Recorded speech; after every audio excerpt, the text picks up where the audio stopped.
too loud. The neighbors, when they hear this, the words you're saying, and know that you're in love with someone they don't know much about. They don't even know her name, yet they'll say, she won't fit in. Is it prejudice again?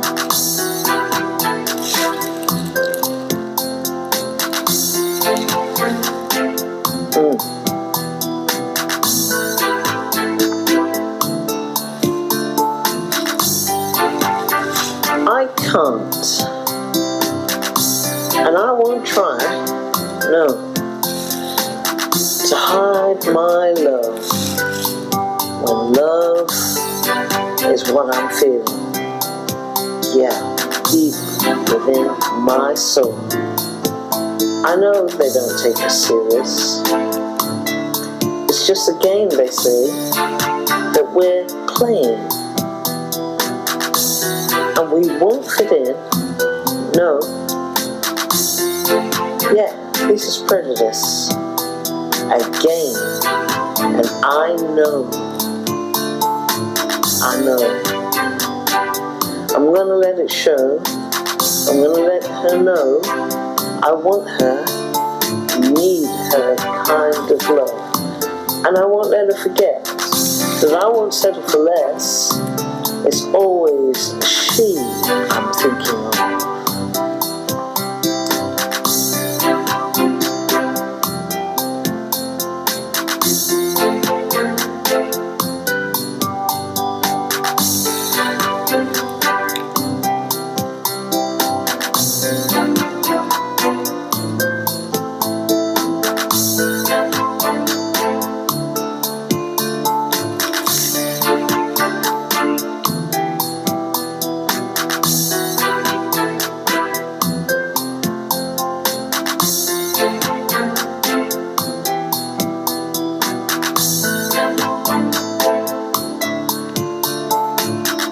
My darling, I'm gonna let it show.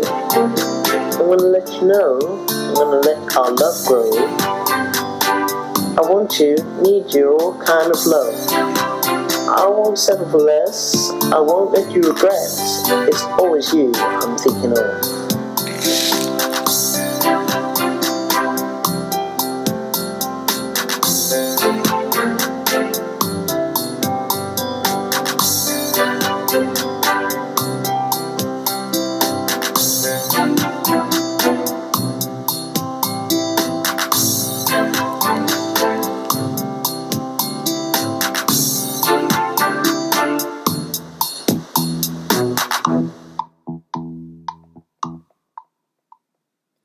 Yes, so I'm back with you again, Yvonne Stewart-Williams, on the 12th of November, Sunday the 12th of November, 2017. Yeah, and so you might be asking yourself, you may not be actually, but you may be asking yourself, well, why does she sort of like introduce it with a song like that?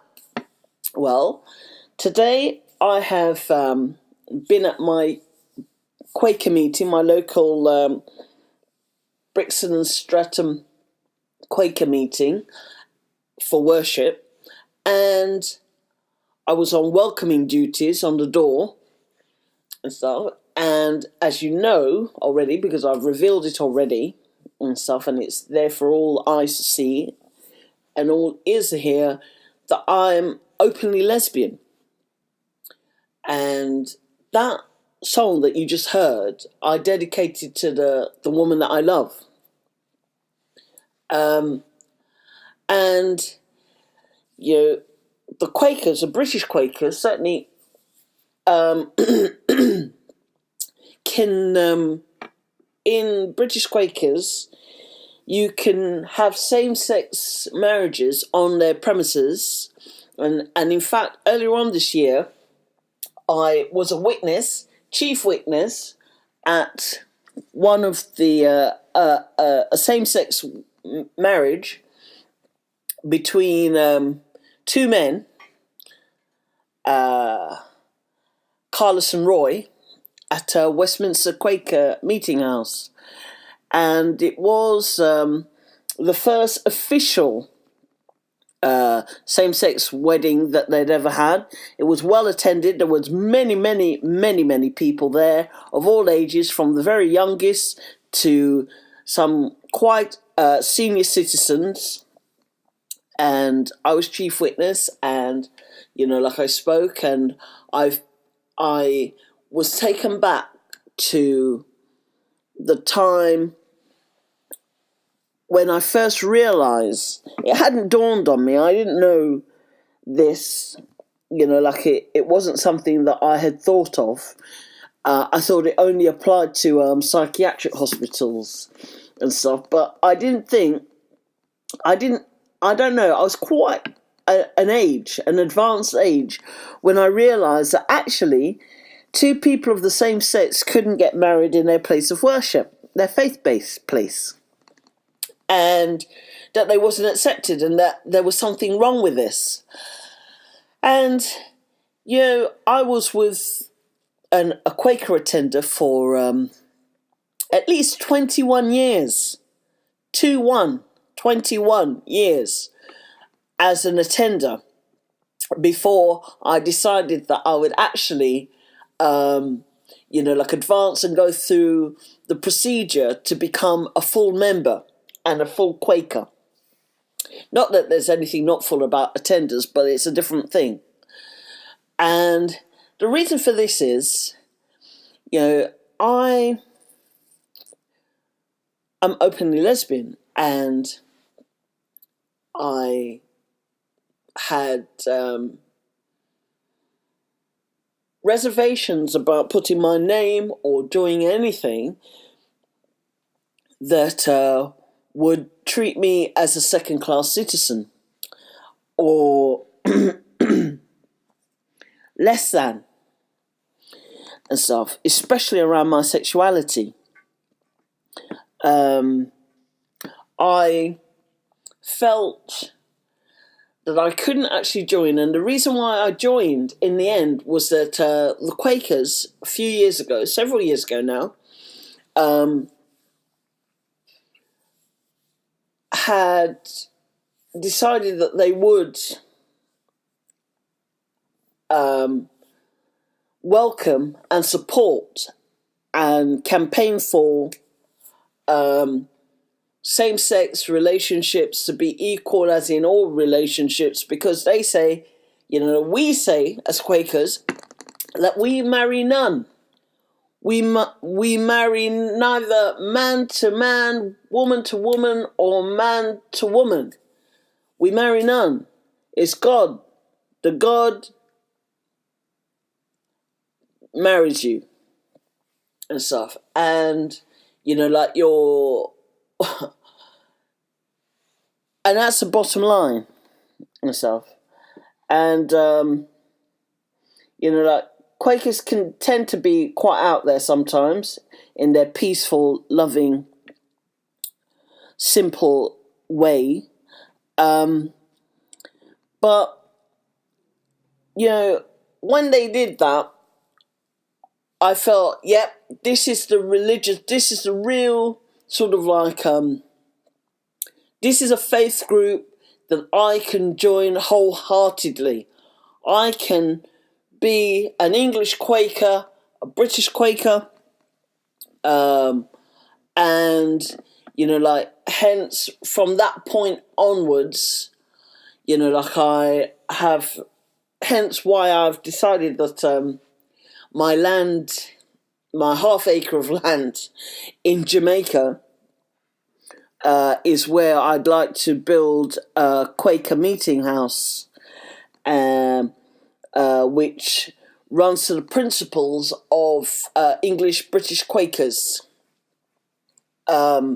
with the inclusion without exception of all, including lesbians, gays, bisexuals, transgenders and queers and stuff, and that they are to be welcomed, cherished, and in the bosom of the congregation, and hopefully we go forward and we have same-sex weddings and celebrations. In fact, earlier on this year, also, a little later than the Westminster Quaker Meeting House wedding, there was another same-sex marriage. Well, actually, this one was a civil partnership between two men who, I think they won't mind me saying, Ted and Noel, who had a civil partnership a few months back, and they have been together for,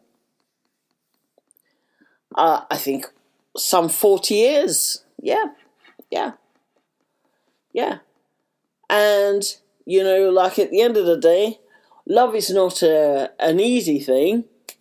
You have your ups and downs, and, when you find someone that you love, you don't put a stipulation out there to say, oh, you mustn't be a same sex. When you fall in love, you just fall in love, and that's it. That's the bottom line and stuff. And the woman that I love, I adore her. And, that is why I wrote that garage band song that you heard at the top of the show, this radio show. And,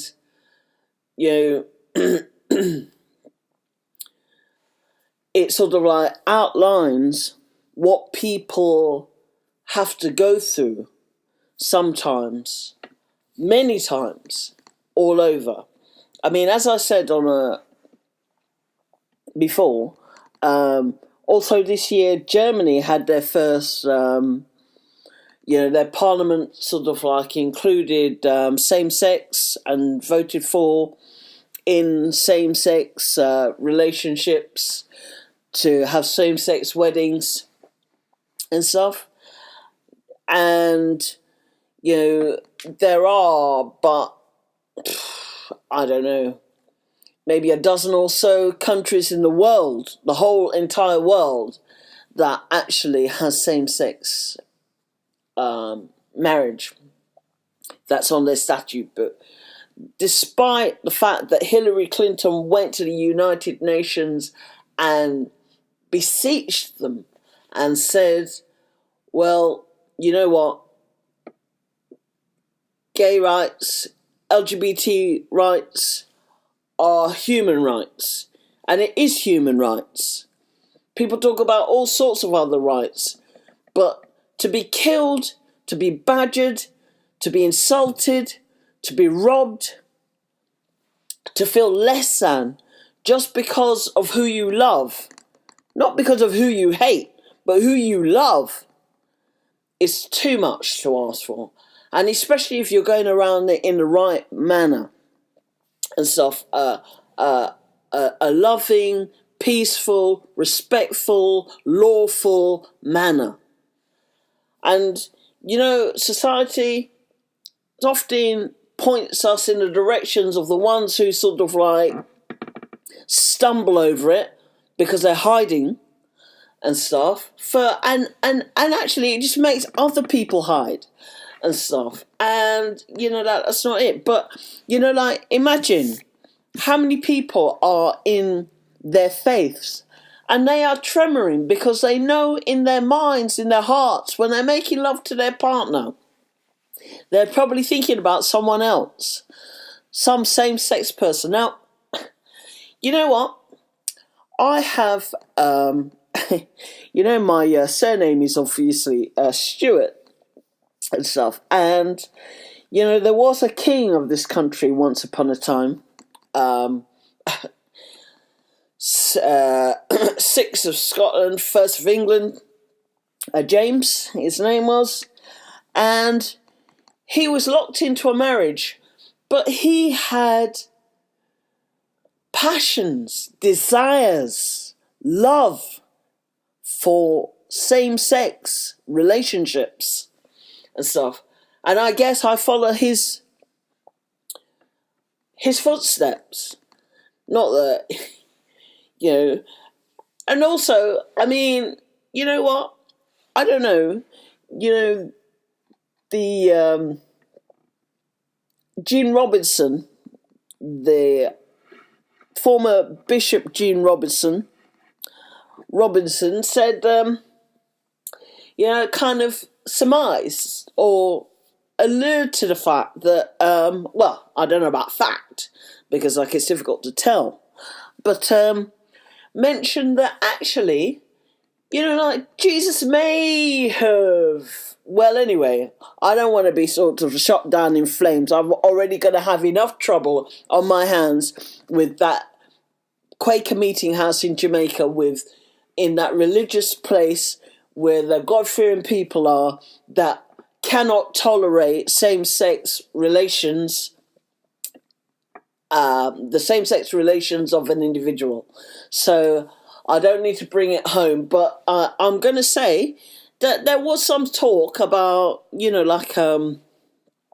possibility, I think Jean said, that, if I get it right, that there's possibility that even Jesus may have been a bit same-sex-ish. And it sort of like says it in the who's who of lesbians and gays by Witherspoon and his other co-editor, that Jesus, as well as King James, was in that way inclined. And so I think, and if King James can be like that, and boy, he, endorsed the Bible. Certainly there's a King James version, like that's in his, his name and stuff. I've read it many a time. Not back to front. I don't know chapter and verse because I'm not that kind of a religious sort of faith kind of person. But I do believe that the people that know that he did write it, and that actually he was a man who was fond of and could fall in love with and be very attached to same-sex relationships and stuff. And yes, he was married, and yes, he did have children and stuff. And I don't think, that we need to sort of like look at him and say, like one thing or other. Actually, I'm not attached to what you think. It's normal, it's natural. If you love someone, and that's the end of it. And so, like, I could never think of, like, baptizing myself somewhere and walking around feeling happy and good in myself if I thought that I wasn't going to be accepted and stuff. I couldn't be in that faith.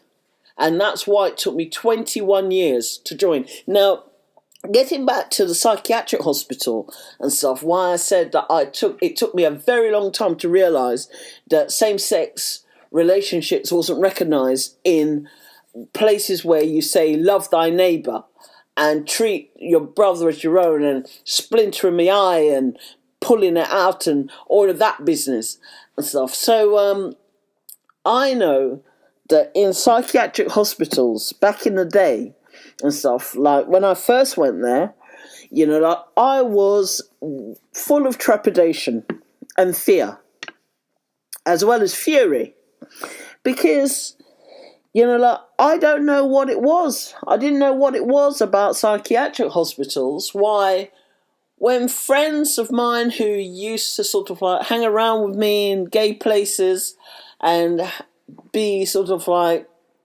positive about, like same-sex relationships and was just natural with it and stuff, if they had a spell of mental agitation or unsettlement and ended up in the psychiatric hospitals, then when they came out, they were immediately sort of like dismissive of same-sex relationships and clinging on to opposite-gendered sexual relationships and all of that. And I wasn't sure what that was about. And since back in 1993, when I first went into a psychiatric hospital to well, they said it was paranoid schizophrenia. Now, yes, okay, so some of us have to have it and stuff, and I put my hand up to it. I was diagnosed with paranoid schizophrenia back in 1993, and when I was in the hospital, I didn't want to hang around to find out why, because I was going in there on the back of, like previous to that, leaving a job where I was the lesbian housing manager for a charity that works with 16 to 21-year-old women. And also, and prior to that, I was in a hostel for 5 years that worked with women, and I was the lesbian hostel resettlement worker.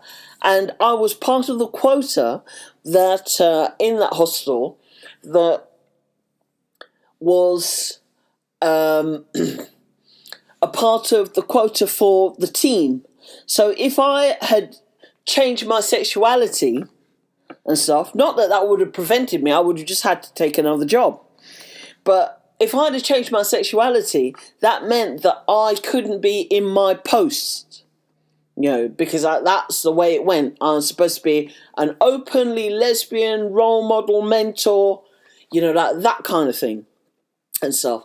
And I took that job in 1986 and stuff, and and they went back to back until the end of 92 and stuff, and I ended up in a psychiatric hospital. Now, it's a long story.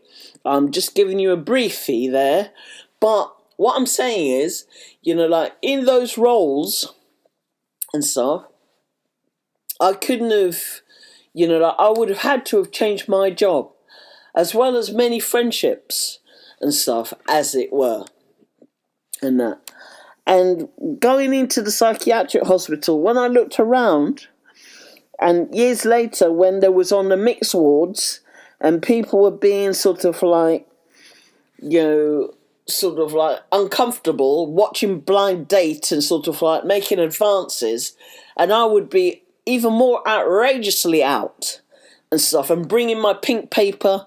In fact, in Slam, in the Maudsley, I was the one who was in the Communicate user group that pioneered the delivery of the pink paper around Slam Hospital Trust and that. And that caused a riot nearly, because the porters wouldn't deliver the pink paper, which is a lesbian and gay paper and stuff. And just to sort of like put people on the right track, I would have my paper in my room, and sometimes when I wasn't allowed off the ward, I would ask members of staff if they could collect it from the library, because in those days it was in the library. Also, I would ask, relatives and stuff like that if they'd bring it in, or when I went on, like I was given sort of like escorted leave, I would sort of like pick it up. And in the end, when I got access to the hospital shop, I, ensured that there was a supply there just in case any person who, wanted it would be able to have it. And then eventually, because the porters wouldn't deliver it around the hospital, I delivered it around the hospital and stuff, and to quite sometimes the responses and the sort of like the squeals that I got when people realised that the paper that I'd just given them to sort of like take their minds off things was something that was going to engage them into something else and stuff. But anyway, getting back to the hospital, people went in there and they came out very different and stuff, and I didn't want that to happen to me because like I'm very clear about the fact that I'm gay, and so more so now, and and my mother, who was a Jehovah's Witness, she told me to my face, Yvonne, you're a lesbian. We've got nothing in common, because obviously she's a devout Jehovah's Witness, and for her, my being a lesbian was just like, in fact, when I came out to her, she said, Sodom and Gomorrah and stuff. She was crying and stuff like that. She said, Yvonne, that's the worst thing, the very worst thing that you could have done. And stuff. So I get it. But she still was able to love me and be my mother and be my friend and be my supporter and be my protector and stuff. She would have been disassociated from her faith base if they'd have known and stuff. And that mother of mine, Lillian, went round to going with me and friends and a girlfriend to Amsterdam and stuff, and she'd wear her Amsterdam t-shirt in her Jehovah's Witness meetings and stuff, and there was love. She loved me. She really, really sincerely loved me and stuff. And though she didn't understand about lesbian or gay or bisexual, she came with me to same-sex, well, actually, they weren't same-sex weddings in those days. Back then, they were a lesbian marrying a gay man and stuff, and, like having that kind of situation and relationship. And she went to a wedding or two of those and stuff. And, like I have the utmost respect for her. And she was a Jamaican and stuff. And,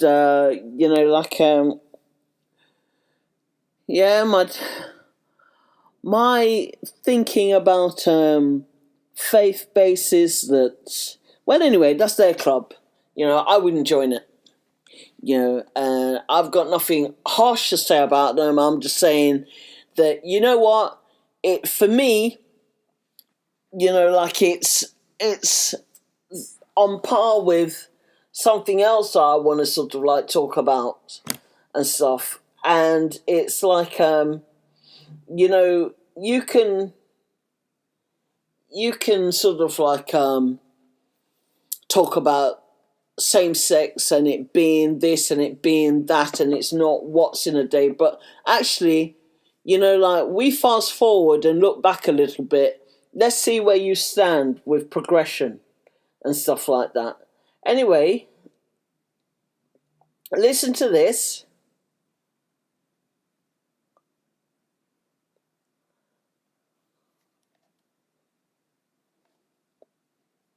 So I'm going to sort of like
Yeah, so William Wilberforce, he did so much in his time, and someone like me, who's been dealt a double whammy or probably triple whammy, I don't know, so many whammies that I don't even know which ones, I'm supposed to be sort of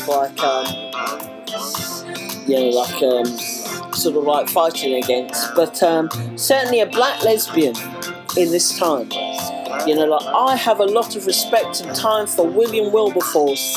He's my hero. Him and,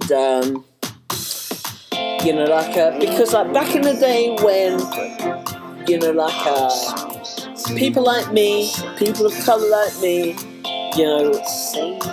wasn't even allowed to share the same room or the same church or all of that kind of business, and it was seemed okay and everything like that. Quakers were the ones that sort of put themselves out and started the process of stopping that act and stuff. And I think, and it was in the churches, the very churches that people was talking about testimony and their faith base that led them to believe that actually this is a God thing. And you know what?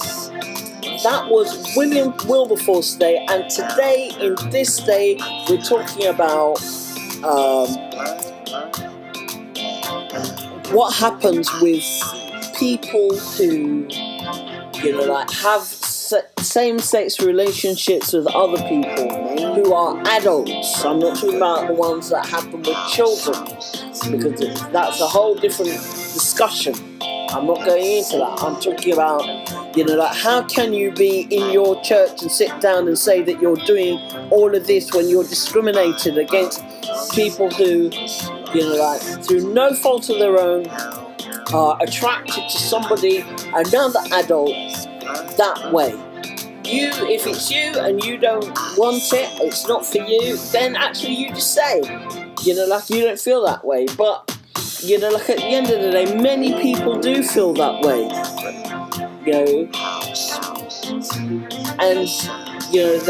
and that's why it could be, I'm not saying that is why, I'm saying it could be why there's so many domestic violence situations, because people are so twisted about what they feel that they can't even love the person that they're with because they're not with the person that they love. So, it makes it really difficult for them.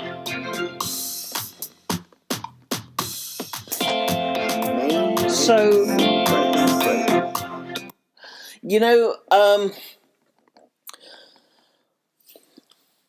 William Wilberforce went through this, and it took him years to achieve his aim and stuff. And I think it's only now that it's really sort of being achieved in the way that it needs to be achieved and stuff. And that.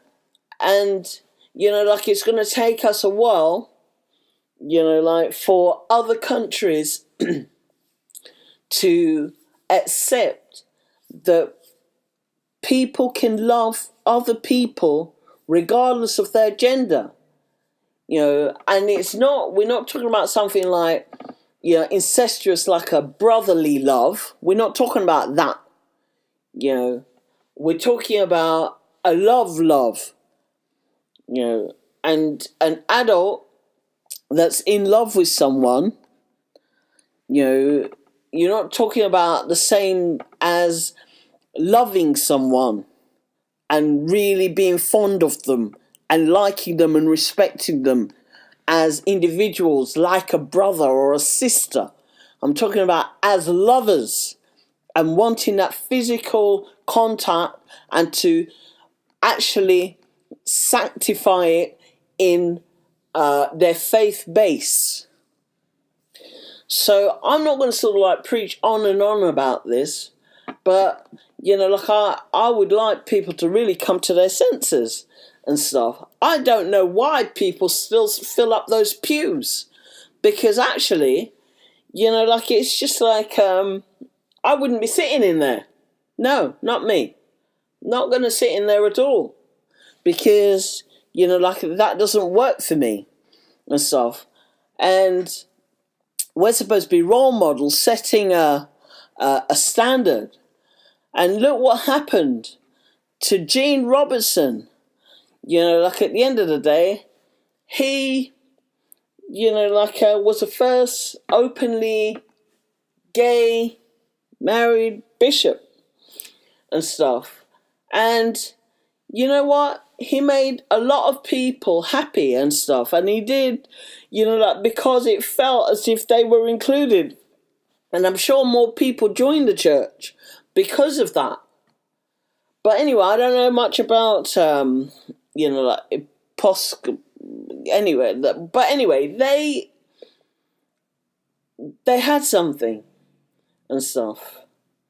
We've got to sort of like start thinking about, you know, like young people and stuff. And when I go into schools as a Stonewall UK school role model, you know, I talk about these difficulties. Children ask me lots of questions. They want to understand. They want to understand why it is that, you know, like people, you know, like people don't accept them for who they are when they're loving someone and they're very sure about it. I mean, when you're very young, it's very different, you know. Like, and I'm not saying that you sort of like are gay and you're gay all the way through. I'm saying that there is some fluidity with some people and stuff, and there are some people who are not fluid at all and stuff, you know. Like, and I'm as opposed to a man sort of like persistently hitting on me if, you know, like I have told him plain and outright, look, I'm not interested. I'll tell him to his face, I'm not interested. I'm only interested in women. So unless you're going to have the sex change, don't come to me until after the operation is finished and its success. So, you know, like at the end of the day, there's that. You know, and why so many transgendered people being sort of like killed and suffering so much and having to have suicidal thoughts and tendencies, because at the end of the day, you know, like there's nowhere for them to go. Where are you putting them?